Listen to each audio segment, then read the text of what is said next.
Your own building, which I'm sure you probably have anyway. Going into the second part of the shop, this is more of the welding and fabrication area. There's the stock rack, mostly all stainless steel, a lot of rounds, 304s, flats or 304s. A lot of the stuff on the bottom, you'll see there's a piece of 4-inch 303 stainless, a lot of 303 and 17.4 on the bottom, very bottom. And most of them are still 12-footers, not used. Welding table, got a beautiful welding table, all stainless. I think it's 5 by 10. It's at least 10, I do know that, and it might be 4 by 10, 5 by 10, something like that. But it's 1/2-inch thick stainless plate, all stainless, except the frame. There's all the clamps. Clamps go. Get you a little better view of those. Over here we have more of a stock rack. This is a lot of square tubing, a lot of everything on the top one, middle one, and that bottom one is angle iron. A lot of square tubing, round tubing. There's 4-inch sanitary tubing. Did a lot of sanitary type work, so that's why, and with the welder and welding it all. And then on the bottom one, there's a lot of steel. There are not a lot of steel, but there is steel stuff. A lot of, looks like 1/4 by and 1/2 by, just flat plates and stuff like that, a few angles. Here we have a number 18 Blanchard grinder. Bought it in an auction. Never got to use it. It's 480 volt, and I run 220 here, so I would have to go through and rewire almost every, well, definitely every motor that's in there. And I just didn't really feel like doing it, so I haven't used it. Got 2 forklifts. One is the Pettibone Mercury. I think it's about 3,000 pound. It's older, but it runs seems to do a real good job. I have only had it for about a year. Battery's in real good shape and holds a good charge. Here's the other forklift as we go by the saw. It's Caterpillar. I've had this one for quite a few years. I love the little thing. But the battery is just about shot. It holds charge for maybe 10 minutes, and that's just about it. You know, long enough to get outside and then have the battery go dead, and I'm just not going to replace it. I don't feel like putting any more money into a machine shop. Here we have a Clausine Kalamazoo saw. It's a beautiful saw. Had it maybe a year. As you can see, it cuts, and I think it takes at least a 1-inch blade, maybe a little bigger. Hydraulic. It still hinges, so one side still comes up, and then the other one stays down naturally. Coolant, you name it. It's a beautiful saw. Back here in this corner, we got, that's the charger for the, it's a depth charger, X-side depth for the forklifts. On top of that, we have a bearing warmer. And then over here we have a Crest electric furnace, just a small one because we didn't do much heat treating at all. Here we have a Miller, going into the welders now, Miller 252 MIG welder, works great. Miller Synchrowave 250DX, works really nice. It is TIG and stick. Over here we have a Miller 175. Little welder, works great. None of the bottles go because I lease the bottles, so you'll have to get your own bottles. We have a Hypertherm PowerMax 600 plasma cutter. Down here we have a cutoff saw and oxyacetylene tanks. Like I say, the tanks don't go. The cart and everything else goes, but not the tanks. None of the tanks are mine. In the cabinets are like grinding wheels and stuff like that. Grinders, they all go. And there's a lot of TIG rod in there too. Like I say, I'm doing this very vaguely because eBay only gives, or not eBay, YouTube only gives me 15 minutes. I'm probably over it. Powermatic bandsaw, vertical bandsaw. variable speed.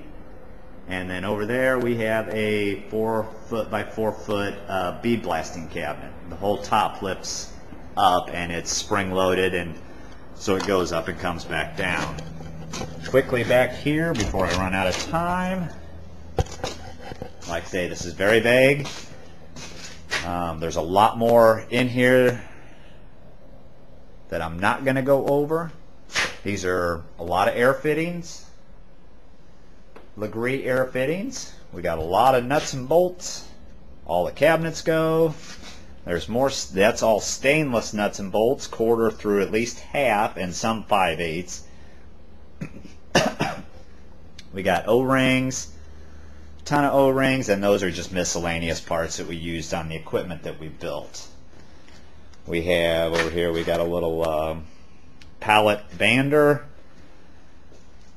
and a vibrating tumbler and a small press. It all goes. The press works, but it ain't very good.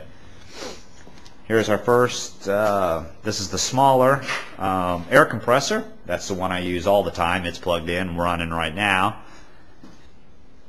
This is the rollers for the Kalamazoo saw that you saw. I just don't have them set up. I don't have enough room to put the big thing in there.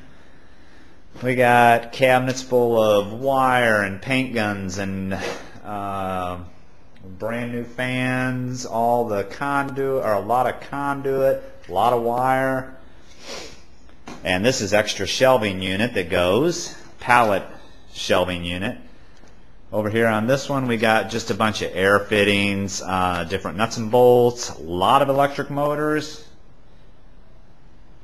and a lot of gearboxes and different things like that that we used on equipment.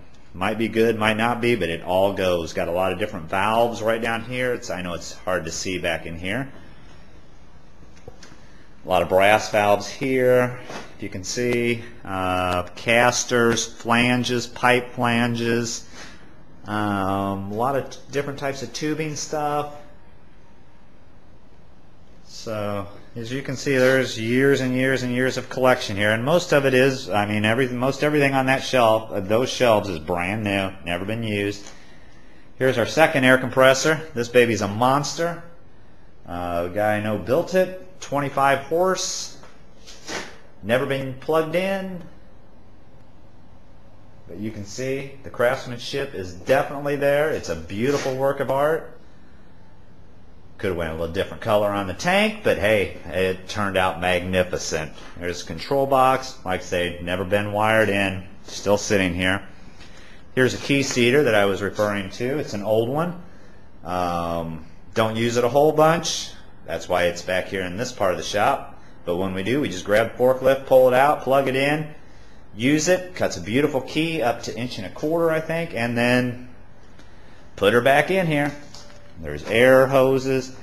In another building that I do rent here, along with this one, there are more nuts and bolts than most hardware stores have, because I actually bought out 2 hardware stores full of nuts and bolts. The rocking chair don't go, but the Warner and Swayze behind it does. It's an old machine, but it can run the drill bit that's in there, which is about 2 inch. It can run it through all in one shot. It's power feed. Chuck is not accurate at all, but if you're roughing something, that's the machine to do it. 1/4 inch at a time, baby. We'll just kind of do another vague, and then I'm going to shut this off because I think I'm running out of time. You can contact me at area code 618-635-3153. I really want to sell this place. Like I say, main reason, I'm burned out. I'm burned out on owning a machine shop.